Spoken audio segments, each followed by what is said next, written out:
فيتعلمون منهما ما يفرقون به بين المرء وزوجه وما هم بضارين به من أحد إلا بإذن الله.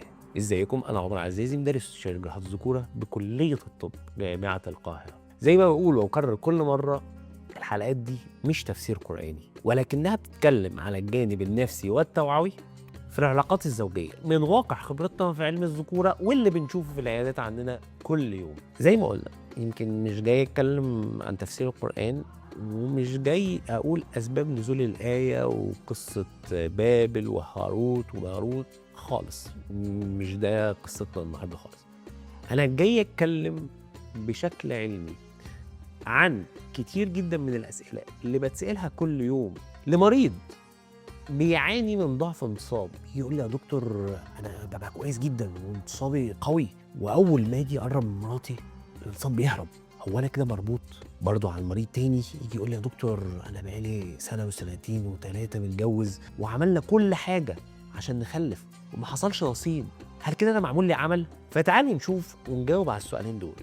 هل السحر فعلا حقيقة؟ وإيه الحل وإيه العلاج؟ طيب بالنسبة للسؤال الأول، السحر مذكور في القرآن يبقى أكيد حقيقة، لكن زي ما السحر مذكور في القرآن، الحل والنجاة منه مكتوبة برضه. وما هم بضارين به من أحد إلا بإذن الله.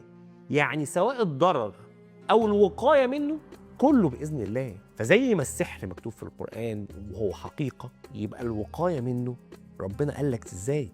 عن طريق الاستعانة بيه، عن طريق الأذكار، وعن طريق الأخذ بالأسباب. وهنا بقى ننتقل للجزء التاني، إيه العلاج يا دكتور عمر؟ طيب خلينا نرجع تاني للقصتين اللي حكيناهم. المريض الأولاني الشاب صغير جميل لسه متجوز أو متجوز بقاله فترة، وكل ما يجي يقرب لمراته الانتصاب بيهرب منها.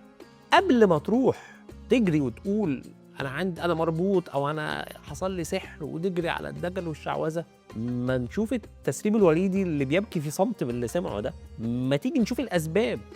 إزاي تقول لي سحر وأنا شايف السيجارة في بقك؟ ازاي نتكلم على السحر من غير ما نكشف عن السكر وعن الهرمونات، خصوصا للاسف الشديد مع الترندات اللي موجوده دلوقتي اللي بتعمل خلل كبير سواء في الهرمونات او في زياده السكريات اللي بتؤدي الى السمنه المفرطه وزياده امراض السكر. فقبل ما نتجه للكلام الغير علمي، تعالوا ناخد سبب ونعالجه.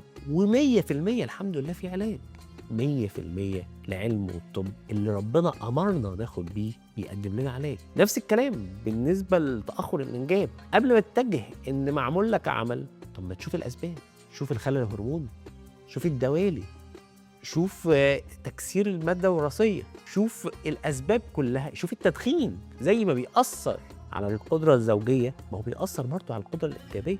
فقبل ما نتجه للحتة دي كلها، احنا المفروض ناخد بالأسباب ونعمل علينا ونتجه الى المختصين ونبدا العلاج واحده واحده. فلو احنا عايزين ملخص، ايوه السحر حق وموجود في القران، لكن زي ما هو موجود في القران ربنا قال لنا طريقه الوقايه منه، مش عن طريق الدجل والشعوذه، عن طريق الاستعانه بربنا رقم واحد، وعن طريق اخذ بالاسباب والعلم الحقيقي. الاتجاه الاستشاري الذكوري المتخصص اللي يبدا يدور على السبب ويقدم لك العلاج بطريقه علميه صحيحه. كل سنه وانتم طيبين.